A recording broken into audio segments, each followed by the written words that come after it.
Hello everyone, আসসালামু আলাইকুম। সবাই কেমন আছেন? আমি আমার আজাইরা কিচেনে আপনাদেরকে স্বাগতম জানাচ্ছি। তো আমার আজাইরা মিনি কিচেনে আমি আজকে ভাত রান্না করেছিলাম, তাও আবার মাটির হাঁড়িতে।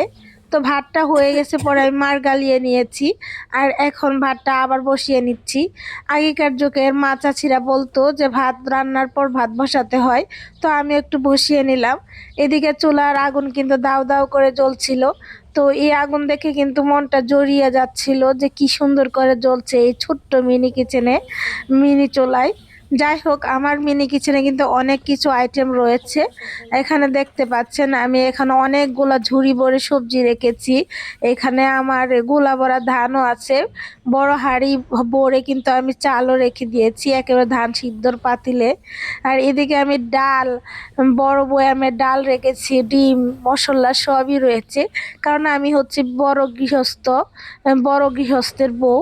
যাই হোক, এখন আমি ডিমটা ভুনা করে নিব, না সরি, ডিমটা পোস্ট করে নিব। আমার আসলে রান্না করতে করতে এতটাই ক্লান্ত লাগছে যে ভাবলাম যে একটা ডিম পোস্ট করে খাই, আর তাই আমি ডিমটা পোস্ট করে নিচ্ছি।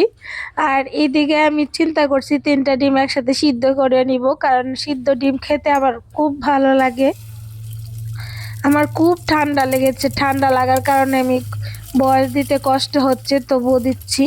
এই ছোট ছোট কড়াইয়ে ডিম ভাজতে যে কত কষ্ট হয়, কতবার যে কাত হয়ে চিত হয়ে পড়ে যায়, কত খারাপ লাগে, তবুও আমি ভিডিওগুলো করে যাচ্ছি আপনাদের জন্য।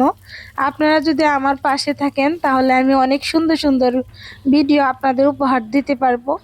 এই ভিডিওগুলা কিন্তু আমাদের ছোটবেলার কথা মনে করিয়ে দেয়।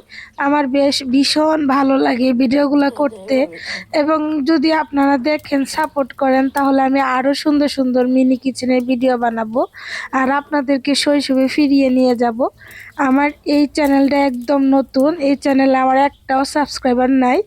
আপনারা যদি আমাকে সাপোর্ট করেন, আমার ভিডিওগুলো দেখেন, তাহলে হয়তো বা আমার আগ্রহ আরও বাড়বে, আরও সুন্দর সুন্দর ভিডিওগুলো করতে পারবো। এই দেখেন আমি কিন্তু কথা বলতে পারছি না, তাও ভয়েস দিচ্ছি। এদিকে আমার ডিম পোস্টটা হয়ে গিয়েছে, এখন ডিমগুলো সিদ্ধ করে নেব। তো ডিম সিদ্ধ খাবো আর সাদা ভাত খাবো। আমি একেবারে পাহাড়িদের মতো করে খাবো আর কি, করার কিছুই নাই। আর একটা না অনর্গল কথা বলতে বলতে আমি আপনাদের কাছে বিদায় নিয়ে নিব, তার আগে ডিমটা সিদ্ধ বসিয়ে নেই, তারপর বিদায় নিব।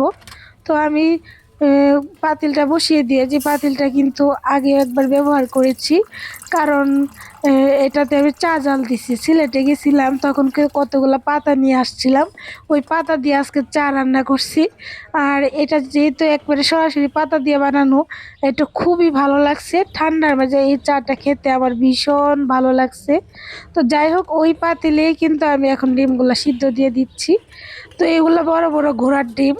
তো ঘোড়ার ডিম কে কে খান নাই অবশ্যই আমাকে জানাবেন, আমি আপনাদের কাছে সিদ্ধ করে পাঠিয়ে দেব ঘোড়ার ডিমগুলো। আর আমি আজকে ঘোড়ার ডিমগুলো সিদ্ধ করে খেয়ে নেব। তো সবাই আমার জন্য দোয়া করবেন।